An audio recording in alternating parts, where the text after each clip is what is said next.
Dear students, welcome to my YouTube channel.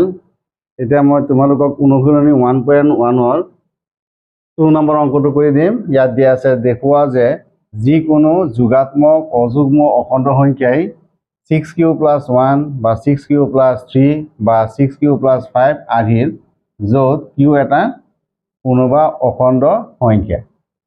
ইয়াত চোৱা ইয়াত দিয়া আছে যিকোনো যোগাত্মক অযুগ্ম শব্দটো ইয়াত ব্যৱহাৰ কৰা হৈছে, গতিকে আমি ইয়াত অযুগ্ম সংখ্যাৰ আৰ্হিটো দেখুৱাব লাগে আৰু সেই আৰ্হিটোৱে 6q + 1 বা 6q + 3 বা 6q + 5 আৰ্হি হ'ব।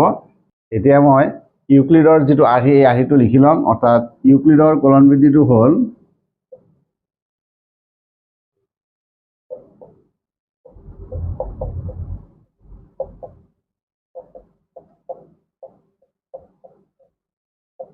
কলনবিধিটো হ'ল a এটা অখণ্ড সংখ্যা a =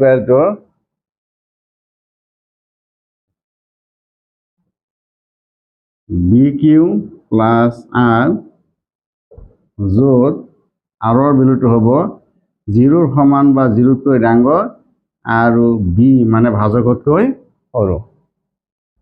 এতিয়া ইয়াত দিয়া আছে 6q + 1 6q + 3 6q + 5, গতিকে ইয়াত b = ইয়াত 6, qটো হ'ল ইয়াত ভাগফল।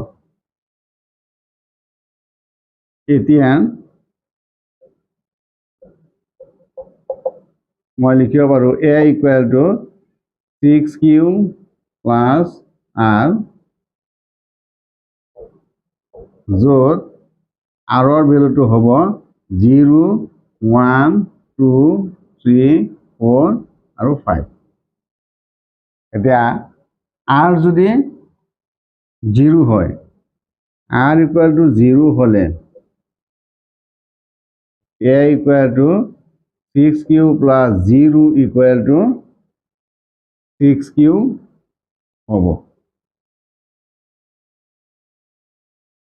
rৰ ভেলুটো যদি 1 হয় তেতিয়াহ'লে a হ'ব 6q + 1, rৰ ভেলুটো যদি 2 হয় তেন্তে a = 6q + 2, rৰ ভেলুটো যদি 3 হয় তেতিয়াহ'লে a = 6q + 3, rৰ ভেলুটো যদি 4 হয় তেন্তে a = 6q + 4, আৰু rৰ ভেলুটো যদি 5 হয় তেন্তে a = 6q + 5।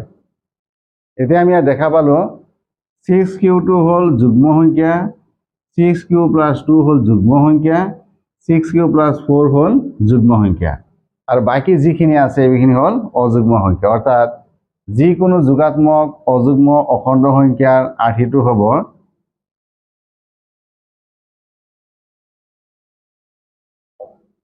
অযুগ্ম সংখ্যাৰ আৰ্হিটো হ'ব 6q + 1 6q + 3 বা 6q + 5।